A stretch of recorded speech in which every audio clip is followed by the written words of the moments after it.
ஒரு சின்ன சண்டை டிவோர்ஸ்ல போய் முடியிற மாரி, சின்ன கிராக் வீட்டையே 2 ஆக்கிரும். வீட்ட பொறுத்தவரைக்கும் அப்புறம் பார்த்துக்கலாம் அப்படின்னு நெனச்சீங்கன்னா, லட்சக்கணக்குல செலவு வச்சு வேலையும் வச்சிரும்.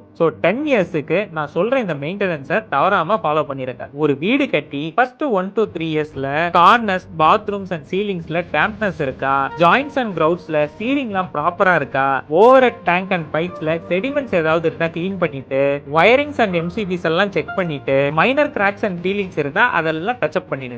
ஏன்னா ஒரு ப்ராப்ளம ரிப்பேர் பண்றதை விட ப்ரிவென்ட் பண்றது எவ்வளவோ பெட்டர். நெக்ஸ்ட் 4 to 6 வருஷத்துல உங்க பாத்ரூம் அண்ட் டெரேஸ்க்கு வாட்டர் ப்ரூஃபிங் பண்ணிருங்க. டஸ்ட், மாய்ஸ்சர் அண்ட் கிராக்ஸ் இதெல்லாம் இருந்தா திரும்ப ரீபெயிண்ட் பண்ணிருங்க. And would works and furnitures எல்லாம் பாலிஷ் பண்ணிருங்க. கடைசி 7 to 10 வருஷத்துல ரூஃப கம்ப்ளீட்டா இன்ஸ்பெக்ட் பண்ணி சின்ன ப்ராப்ளமா இருந்தாலும் அதை ஃபிக்ஸ் பண்ணிருங்க. ஃபுல் இன்டீரியர் அண்ட் எக்ஸ்டீரியரை ரீபெயிண்ட் பண்ணிருங்க. பிளம்பிங் ஜாயின்ட்ஸை ரீப்ளேஸ் பண்ணிட்டு ட்ரைனேஜ் அண்ட் கிளட்டர்ஸை பக்காவா கிளீன் பண்ணிருங்க. டைல்ஸ் அண்ட் மார்பிள்ஸ்ல ரீக்ரவுட் பண்ணிட்டு பக்காவா பாலிஷ் பண்ணிருங்க.